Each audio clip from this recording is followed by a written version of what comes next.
হলেন। পুরনো ধ্যান ধারণা থেকে বেরিয়ে পুলিশকে আরও জনবান্ধব ও গতিশীল করতে চট্টগ্রাম কোতোয়ালি থানা প্রাঙ্গণে এই মতবিনিময় সভা। গত ৫ আগস্ট পট পরিবর্তনের পরেও পুলিশের হয়রানি সহ নানা অভিযোগ তোলেন শিক্ষার্থী, সাধারণ মানুষ সহ অনেকেই। শুধু বাংলাদেশেই একমাত্র যে হাসিনার সাথে সাথে পুরো মন্ত্রী পরিষদ থেকে শুরু করে যে আওয়ামী লীগের যারা ছাত্রলীগের নেতা কর্মী বাদী নেতারা আছে তারাও কিন্তু পালাইছে। এই পালানোর জন্য একমাত্র দায়ী হচ্ছে পুলিশ।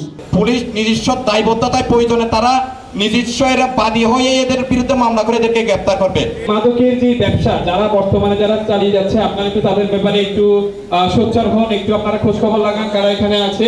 অফিসার ইনচার্জ করিম সাহেব আসার পথে থানার গতিশীলতা একটু বাড়ছে বলে আমার মনে হয়, আমি যতটুকু দেখতেছি। আগের সরকারের আমলে নানা সীমাবদ্ধতার কথা স্বীকার করেন পুলিশের কর্মকর্তারাও। আপনারা আমাদেরকে বলছেন যে বৈষম্য বিরোধী আন্দোলন বা তার আগের সময়ে বাংলাদেশ পুলিশ 17 বছর ধরে আমরা সহযোগিতা করে গেছি একটা ফ্যাসিস্ট সরকারকে, আপনারা আমাদেরকে দোষারোপ করে গেছেন।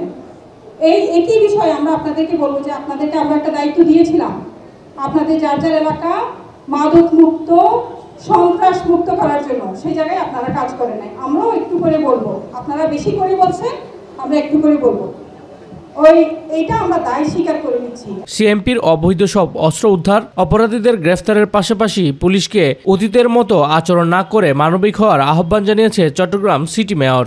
অত্যন্ত নির্ভরশীল একটি জায়গা হিসাবে, একটি নিউট্রাল একটি জায়গা হিসাবে মনে করে যে জায়গায় গিয়ে তারা মনে করবে যে সেখানে তারা একটা বিচার পাবে, তারা তাদের যে সমস্যা আছে আইন শৃঙ্খলা পরিস্থিতিতে যে সমস্যা আছে সেই সমস্যার সমাধান হয়তো তারা পাবে।